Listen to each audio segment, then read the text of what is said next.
Today we're going to make this mini mandala wall hanging. All the materials you need are listed in the description below. We're going to start by doing the first section, which is a semicircle. Take a 1 meter length of cord, fold it in half equally. Do a lark's head knot by coming around the back, over the top, and then down through the loop. Take another 1 meter length of cord, do another lark's head knot right next to the one you just did. Take the left cord and put it out of play, and from left to right, do double clove hitch knots in a semicircle shape. If you need a tutorial on how to do the double clove hitch knot, see the link in the description below. Using the one end of the cord, do a lark's head knot by going over the top, around the back, through the loop. Go around the back, over the top, and down through the loop, and that mimics the lark's head knot. Put the left-hand cord back into play. Take another 1 meter length folded in half. Go over the dowel with the lark's head knot on the right of the other cords. Take the right-hand cord and put it out of play. Take the next cord and go from the right to the left, doing double clove hitch knots.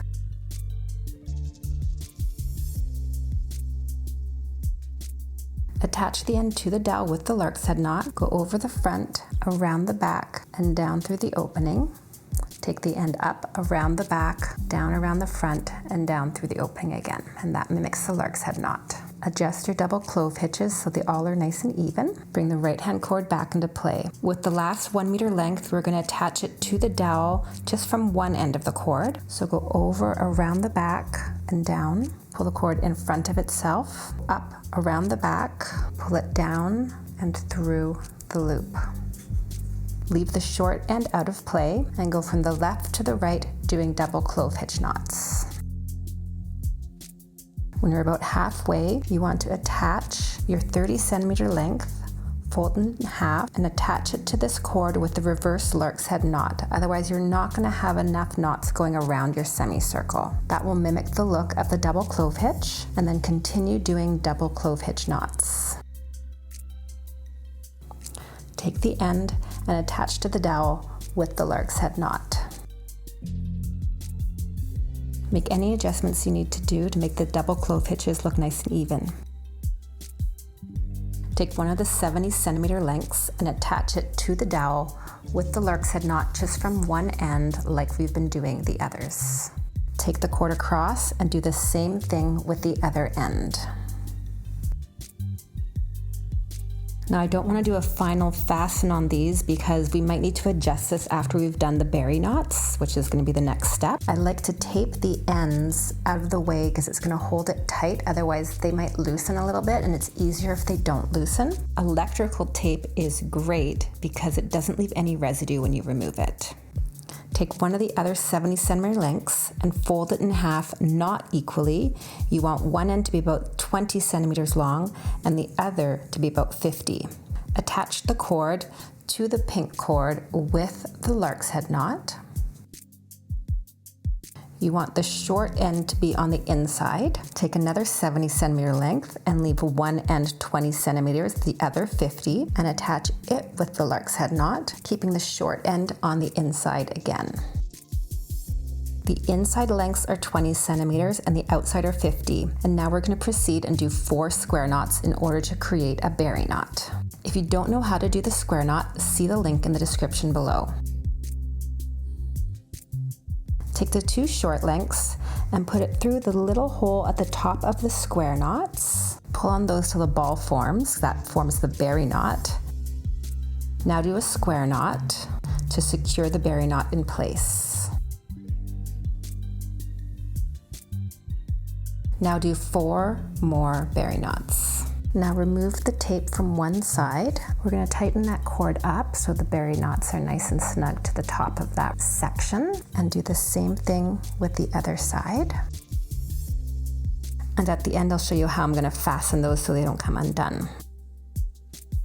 For the third section, fold your 3 meter lengths in half and attach them side by side to the dowel with the lark's head knot. For this next section, we're going to do the diamond pattern. Take the 4th cord over from the left, that's going to be your filler cord, and take the cord immediately to its left and do a double clove hitch. And do that same thing with the next 2 cords, going on a diagonal to the left. Take the 4th cord over and do diagonal double clove hitches to the right. With the 4 middle cords, do 1 square knot. Take the furthest cord on the left, and with the next 2 cords, do diagonal clove hitches towards the middle. With the furthest cord on the right, do diagonal double clove hitches with the 2 cords next to it towards the middle. Keep that cord as your filler cord, and with the 3rd cord over, do a double clove hitch to close in the diamond. Keep doing diamonds until you can do a semicircle to the other side. So it took me 6 diamonds to get to the other side. Now we're gonna attach these cords to the dowel so they look like lark's head knots. So I'll show you with the first 2. Just take them around the back. Take one of those cords, loop it around the front, wrap the 2 cords, and pull it behind. I'll flip this around so you can see how I tie it at the back. This is how things are looking at the back. You can see we have a lot of cleanup to do. First, we'll tie this lark's head knot. So take the one end you've pulled around from the front and the other end that's dangling down, and just tie them in a knot.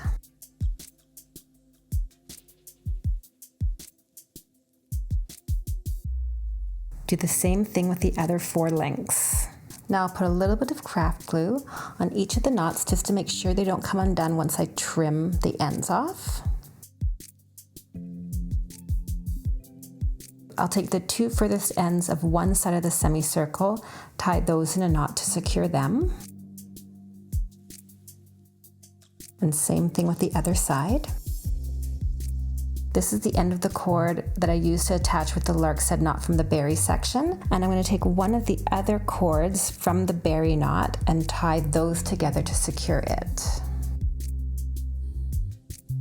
And do the same thing on the other side. Now I'll put some glue on all of those knots.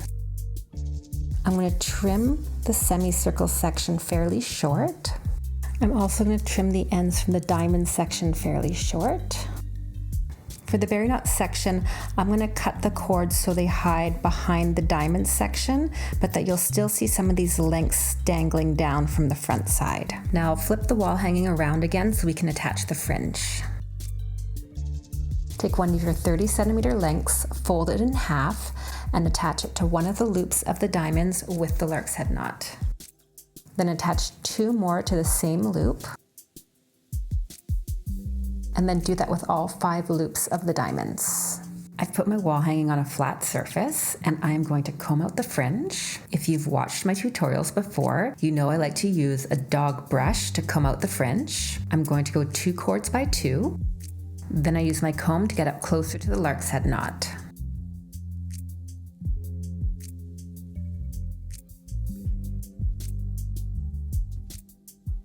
For the next step, I like to use my rotary cutter. This makes it really easy to cut the fringe, and I'm just going to start at the bottom and follow the curve. See my tutorial on the constrictor knot to see how I attach my cord to hang this on the wall. If you have any feedback for me, please leave it in the comments below. I hope you enjoyed the tutorial today.